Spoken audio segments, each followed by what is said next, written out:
Ya, pemirsa, demam berdarah dengue masih menjadi masalah untuk kebanyakan masyarakat di tanah air, apalagi Demam berdarah kembali merebak di Kabupaten Serang. Kali ini Kesehatan mencatat sepanjang Januari hingga awal Juni 2022, ada 45.387 kasus DBD terjadi di Indonesia. Puluhan pasien DBD Selasa siang memadati sejumlah ruang rawat anak di RSUD Kota Bogor, Jawa Barat usai didiagnosis terjangkit demam berdarah dengue atau DBD. Sebagian anak diantaranya tercatat mengalami gejala dengue shock syndrome atau DSS. Sejak Januari hingga Juni 2022, Dinas Kesehatan Kabupaten Cirebon mencatat ada lebih dari 1.000 kasus demam berdarah dengue. Pasien didominasi balita dan anak-anak dengan jumlah kematian sebanyak 8 kasus. Hanya COVID-19, ternyata penyakit DBD juga perlu diwaspadai. ya di beberapa daerah kasus DBD.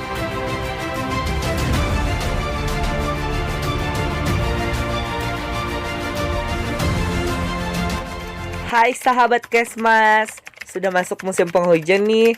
Yuk lebih waspada lagi terhadap penyakit-penyakit yang bisa menyerang di musim penghujan. Salah satunya adalah penyakit demam berdarah dengue atau DBD. Demam berdarah dengue atau DBD adalah penyakit demam akut yang disebabkan oleh virus dengue yang masuk ke dalam peredaran darah manusia melalui gigitan nyamuk dari genus Aedes seperti Aedes aegypti atau Aedes albopictus. Tanda dan gejalanya apabila terkena penyakit DBD. Penularan DBD dapat terjadi ketika terkena gigitan nyamuk Aedes aegypti. Saat itulah virus dengue masuk ke dalam tubuh. Sekitar 4-7 hari setelah terinfeksi virus dengue, penderita dapat mengalami gejala DBD, di antaranya demam tinggi mencapai suhu 40 derajat Celcius atau lebih, sakit kepala, mual, muntah, nyeri otot, sendi atau tulang, muncul ruam merah di kulit, nyeri di bagian belakang mata, kelelahan. Pada kasus yang parah, DBD bisa menyebabkan penurunan trombosit secara drastis. Kondisi ini bisa berbahaya dan berpotensi menimbulkan komplikasi perdarahan dan shock atau dengue shock syndrome.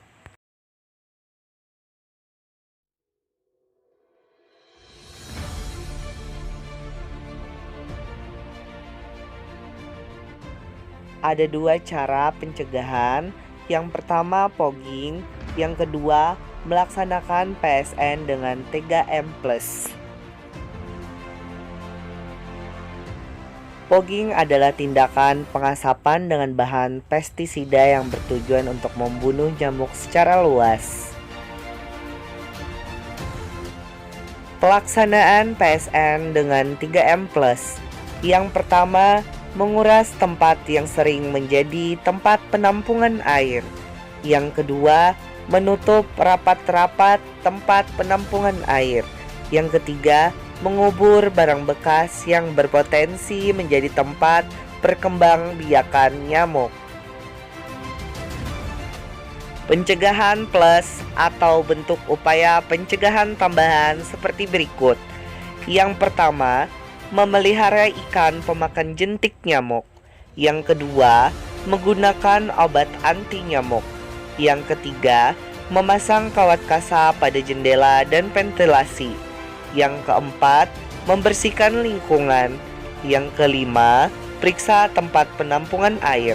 Yang keenam, meletakkan pakaian bekas pakai dalam wadah tertutup. Yang ketujuh, memberikan larvasida pada penampungan air yang susah dikuras. Yang kedelapan, memperbaiki saluran dan talang air yang tidak lancar. Dan yang kesembilan, menanam tanaman pengusir nyamuk. Dari dua upaya pencegahan DBD, yaitu fogging dan PSN 3M+, maka dapat disimpulkan bahwa PSN 3M+ dinilai lebih efektif sebagai pemecahan masalah. Hal ini berdasarkan pernyataan Menkes RI bahwa pengasapan atau fogging bukan strategi yang utama dalam mencegah DBD, karena fogging hanya mematikan nyamuk dewasa, tidak dilakukan secara rutin, hanya dilakukan di kawasan tertentu yang terdapat kasus DBD, serta menggunakan insektisida yang beresiko mengganggu kesehatan masyarakat. Sedangkan PSN 3M Plus hanya membutuhkan upaya dan kesadaran dari setiap individu masyarakat untuk menjaga kebersihan lingkungan agar tidak menjadi tempat berkembang biakan nyamuk. Kemudian, agar PSN 3M Plus dapat diterapkan dengan baik di masyarakat, maka dibutuhkan peran serta dari tenaga kesehatan untuk melakukan edukasi atau penyuluhan terkait hal tersebut kepada masyarakat, khususnya yang tinggal di kawasan lahan rawa, sehingga permasalahan penyakit DBD dapat teratasi.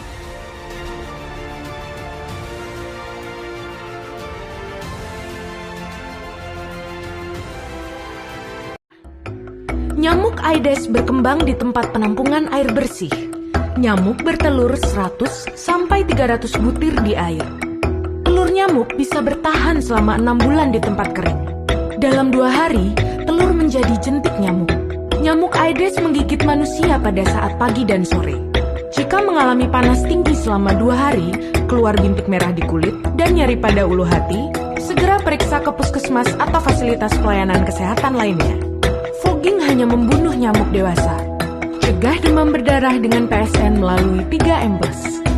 Menguras tempat penampungan air, disikat agar telur nyamuk yang menempel hilang. Menutup tempat penampungan air, mendaur ulang barang bekas. Dengan PSN, nyamuk akan mati. Cegah demam berdarah dengan PSN. Cara keren cegah demam berdarah.